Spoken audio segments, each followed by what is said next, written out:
Hello, friends. Hello, everyone. Jacob, I think it was, that we were talking about. Was that in Rewild You or here? No, it's here. I It's here. mentioned being a true skeptic. Oh, yes. Yeah. And it brought up an interesting conversation regarding skepticism. We've always thought of skepticism as this really good thing. Yeah, I mean, I think, you know how Plato has true forms? Oh, yeah. I have this true idea of skepticism in my head of what that really means. Because I think, in our culture at least, when you say you're skeptical, I feel as though that often means, well, I just don't believe in stuff. I follow what the culture says. I'm pretty skeptical that that's actually. But I don't think that that's what, for me, the real definition of a skeptic is. Yeah. I mean, we've always thought of ourselves as skeptical. But that meant that when we learned about the Paulding light, which was supposed to be a ghost, we went up north to explore it with very open minds. And we had a friend who was rather science minded, and he came along with some various instrumentation, and we went to explore that. But, I think the skepticism, it ties into Zen, it ties into our spirituality. There's a lot going on with it that we're going to unpack today. So, Yeah. yeah. Where do we want to start? Well, I guess maybe with that ghost. Okay. Okay. Whenever we go to look at anything in the world, we're always looking at it with a mindset, with a lens or a filter. Zen, arguably, is the attempt to not have a filter, to see things in their pure sense. But unless we have achieved some sort of Zen mastersness, we can comfortably say we have a filter when we look at the world. So, how we go to approach a ghost hunt is going to depend on those initial assumptions and ideas we have about the world. I was just making a video today about communicating with Indra. And I was talking about looking at a tree, and we can look at a tree in so many different ways, right? Yeah. And so, again, there's these lenses or these filters that we use, but skepticism is one that is often a badge that we wear that affects a lot of our perceptions. And to me, it's always felt like a secure one. When I'm wearing my skeptic badge, I feel a little superior, like other people around me may be deluded, but I'm difficult to delude because I'm wearing the skeptic badge. Which I suppose is in and of itself then also a filter. A little interesting, isn't it? Yeah. Yeah. But I know what you mean. Sometimes I think you can think, yeah, well, I wait for the tried and the true, the proof, the evidence, making sure this is the deal, the real deal. And you're kind of just going off. Yeah, and it's not just obviously skepticism. If we belong to a certain religion, and we feel very strongly about it, then we have that same badge that makes us feel like we're in the know while others are not. I mean, there's the cold pizza for breakfast badge, which is awesome. What? How could you possibly eat cold pizza? Cold pizza for breakfast is the most awesome. And yet there are people out there who just don't get it. No, but you can see how there's a setup. As soon as I'm in the know and you're not in the know, if I'm in the know, then there can be the category not in the know. And then we can separate ourselves. And that's why I think that true skepticism is really amazing, for the reason that it can connect us and keep us open and ask us to notice the filter that we are observing the world with. Yeah, that's how I like to think of skepticism. It's very zen-y, kind of. But before we get there, I think it is safe to say that usually, as Jacob pointed out, as you pointed out here already in the video, the modern method of looking at this idea of skepticism equates often more with just towing the line and equating our filters with the orthodox filters of the time, right? Yeah. And so the orthodox filters of our time look a certain way. 200 years ago, they looked probably pretty different. 200 years from now, we can be pretty sure they will look back at ours as quaint throwbacks. And so I like thinking of that. I'm living in a quaint throwback time right now.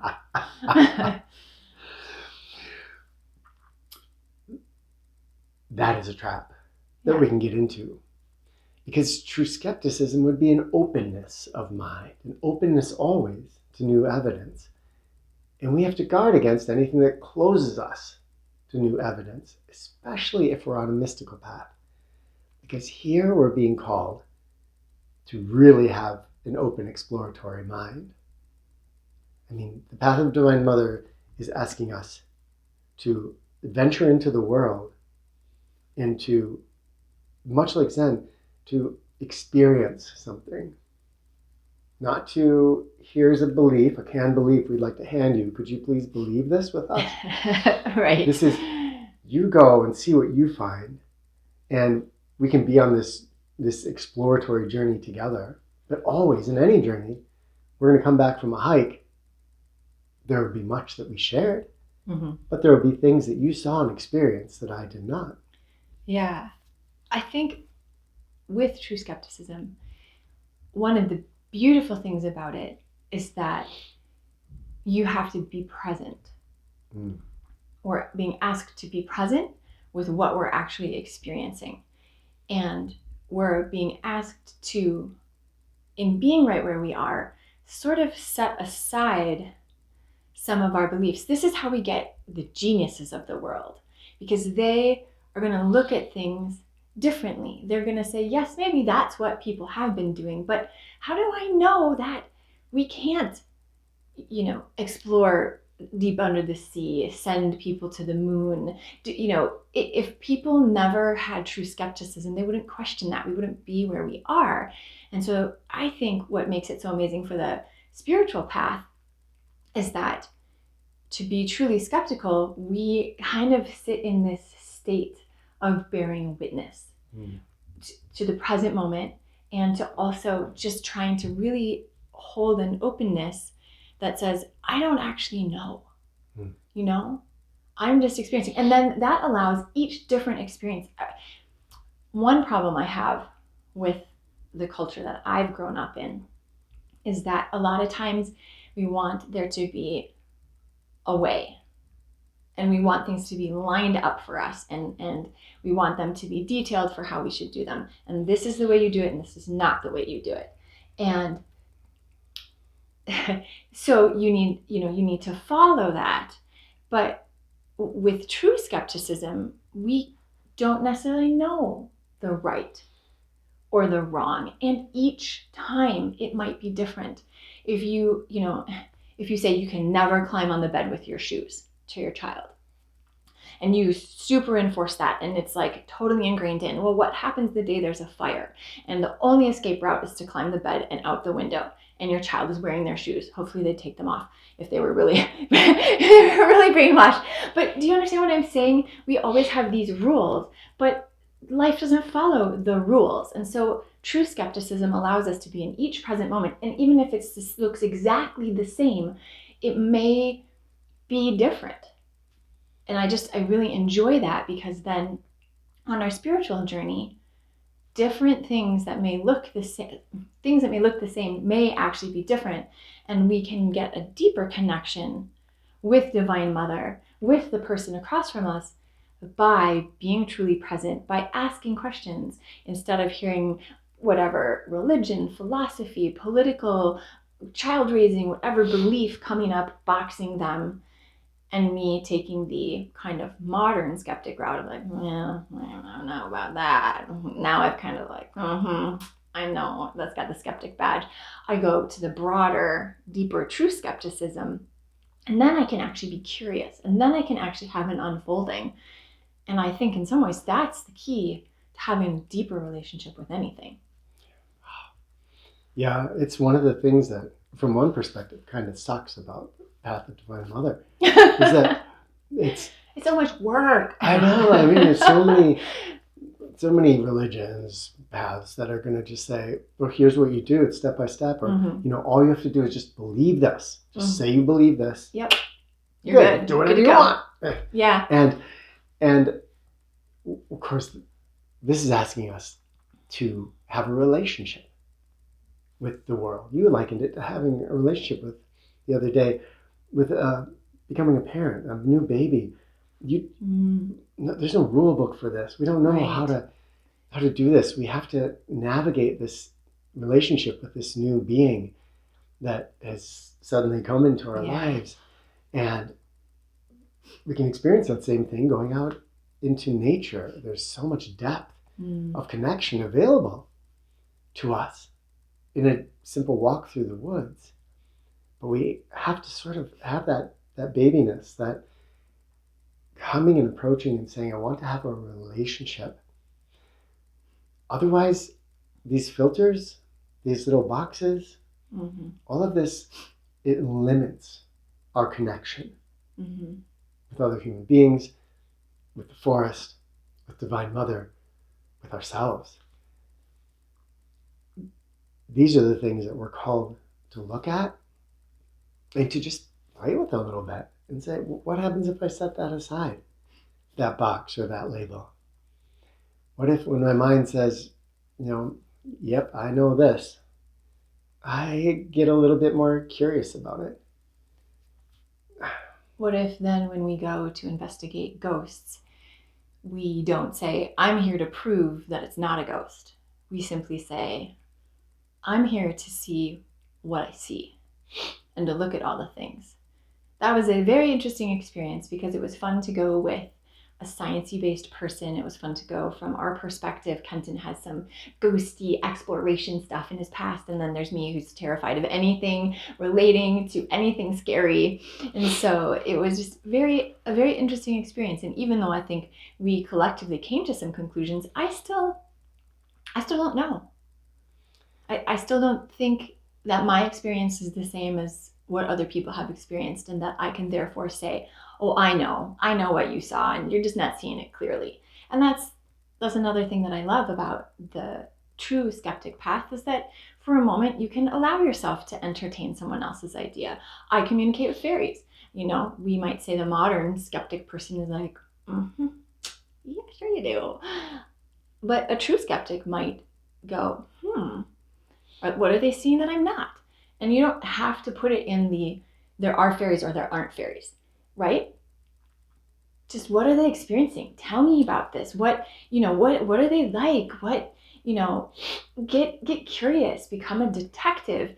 And certainly the person that you're communicating with, you're going to have a more interesting relationship, a deeper, I don't know. There's a child in our community who tells me with utmost earnestness that he sees these fairies in the woods. And again, a part of our mind can just look at that with a smirk. But what if we have that curiousness? What is he experiencing? And is there something waiting for me there unexpected? It may not even be fairies. It could be many other things. And there's layers of this. We have to be careful if we want to venture into this, because our mind loves lenses, and it almost refuses not to have a lens. As an example, when I was a kid, I loved reading books on UFOs. I was very fascinated. But the people that believed in UFOs, they were goofs. It was crazy. SETI, I think, existed, the search for extraterrestrial life, but they were all goofs.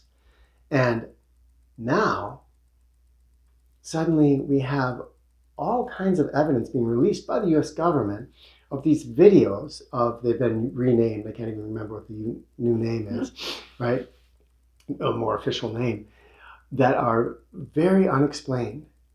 And so suddenly all those goofs are being taken more seriously. And SETI is engaging in projects like trying to communicate with whales or understand the language of animals on our own planet that are different from ourselves. But not yet have I seen anybody question and go, oh, all these videos that are released, could those just be made up by the government for some other purpose? Before when they were disbelieving in it, but now that they have their proof, we latch onto that proof and we don't question that proof. The skepticism has to question, in a way, everything. And that can seem exhausting, but something's waiting for us behind that.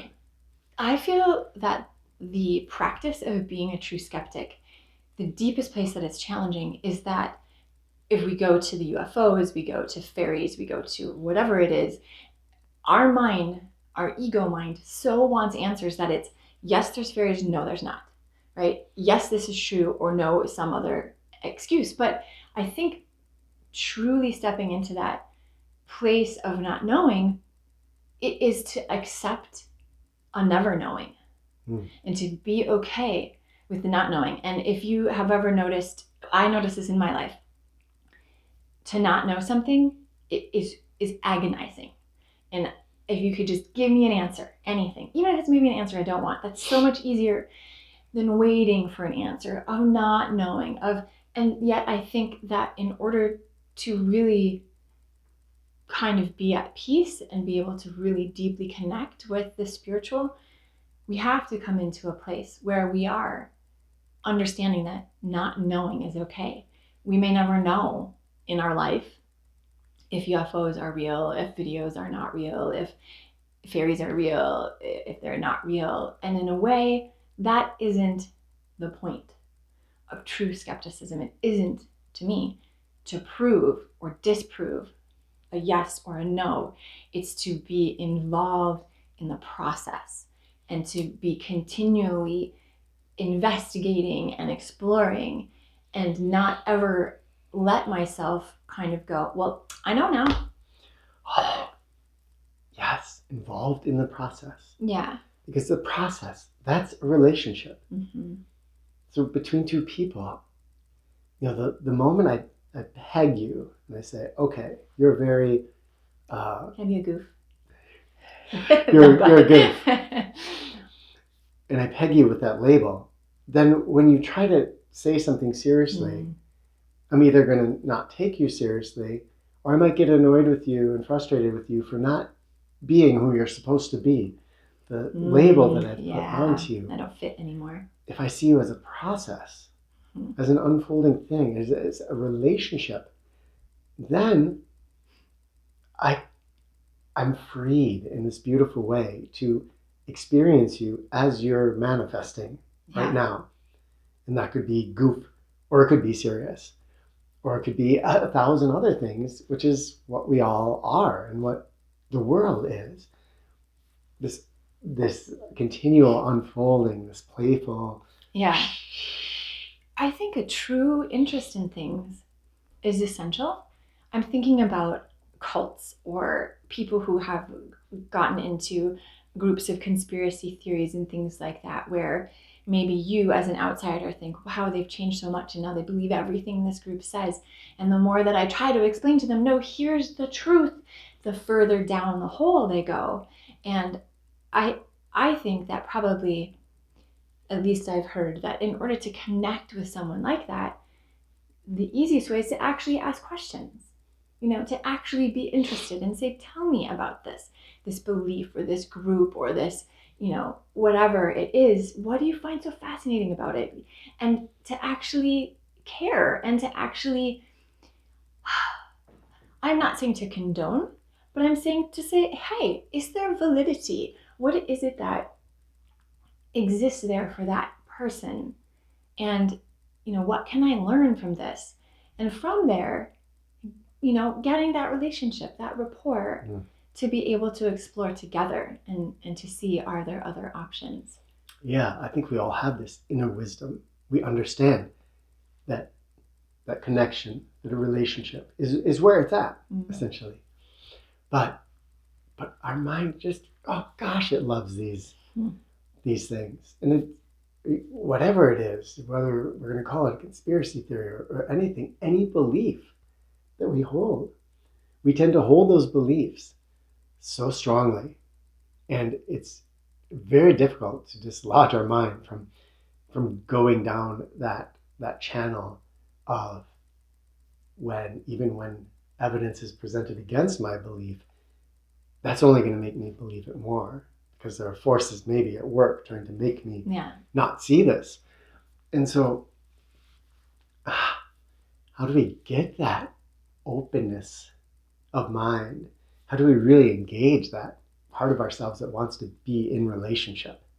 Yeah. The path of the true skeptic is a great thing to help us sort of think for ourselves in a way. And when I say that, I don't even mean don't allow other people to tell us this is the actual truth, but to not allow our ego to tell ourselves, hey, I know, right? We kind of have to see, okay, here's the ego. The ego, we kind of know how it operates. The mind wants these things. So think for yourself. Don't let just your ego think for you. Allow for there to be more than what your ego wants to tell you there is.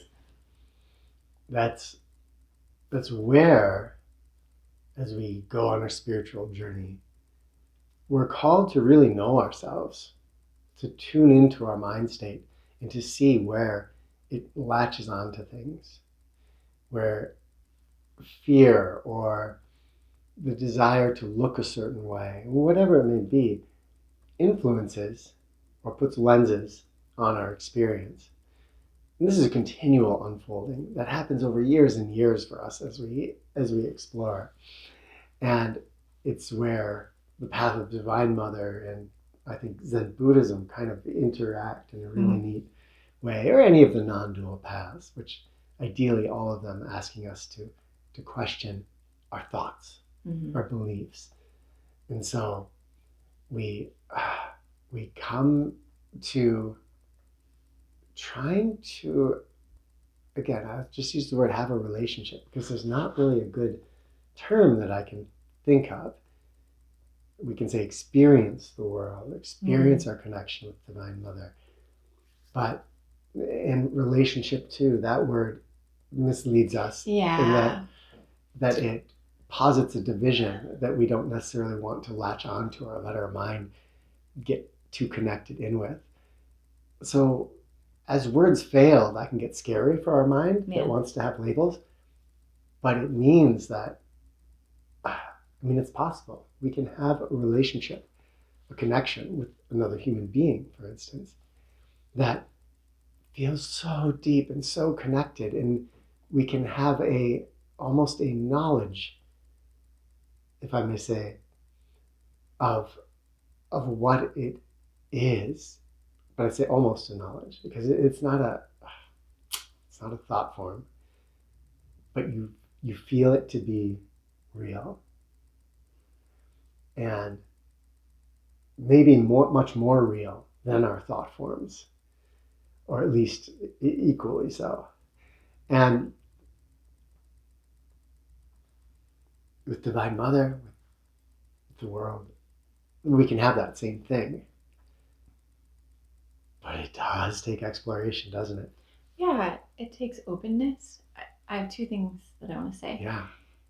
The first is you were talking about kind of knowing or feeling it's real. And I think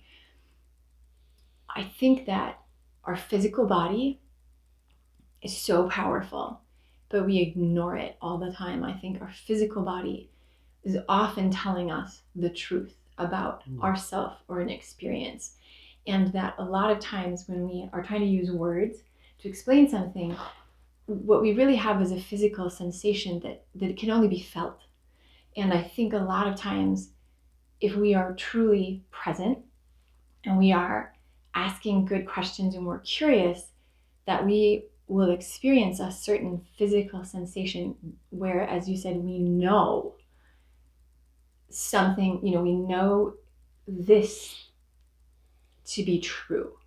And I say true because truth could be a completely different video of what do we mean by when we say this is true or this is real. And I often think that the truest things that we can know in our life come through feeling in a physical way and not necessarily with words or thoughts in our brain. The second thing I want to say is that true skepticism asks us to step outside of good and bad. Because if I think something is good or is bad, then I will do everything in my power. My little ego mind will do everything in its power to direct, confirmation bias, whatever else it is, to make sure that it's reflected to me what I believe. See, I was right. So we have to sometimes step out of thinking, wow, how can they believe that? That's horrible. And again, not saying that we're going to then jump in and be like, yeah, I just believe what they believe. But for a moment saying, is that the most awful thing? Or is that as bad as I think? Or is that as good as I think? It's kind of like the Zen parable of who knows what is good or bad. Yeah. We can't say what action is going to be good and what's going to be bad. And so I think it's important as we go on that path, but it's very difficult and kind of scary to sometimes say, I'm afraid of that and I don't think it's good. And now I need to ask myself, how do I know that that's bad? How could that be good? And get beyond even kind of that into just a more open receptivity. Yeah.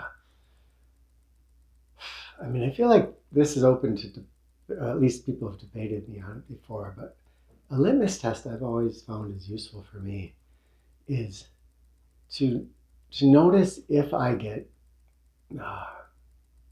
emotional, especially in a resistance-based emotion. Mm-hmm. I'm going to call it defensiveness about an idea. Yeah. And if I do, that is usually a sign that it is a belief that I'm holding on to, and usually that it's a belief that I'm not super, super sure about. Mm. I've never quite understood it when you can see people debating one side of whatever issue, and if you were truly, you knew 100% that something was true, mm-hmm. Often these people are positing that, let's say, evolutionist versus a creationist. Mm-hmm. If you absolutely knew that your side was true, you would have complete confidence about it. But we can get so angry about they're not seeing this point and they're not seeing this point. And I have to wonder, at least in myself, I have historically only become frustrated about a belief if it is something that I'm not really in relationship with. I'm not really engaged with in the way you were talking about. Mm-hmm. It's just a collection of beliefs of somebody else's beliefs, basically, that I've taken on and become ego attached to. And when those are threatened, then I feel threatened. Yeah. So if I'm exploring something and I feel playful and adventurous. Yeah, I was going to say, if there's a serious level that's rising, then you can be pretty sure you're not in true skeptic mode. Mm-hmm.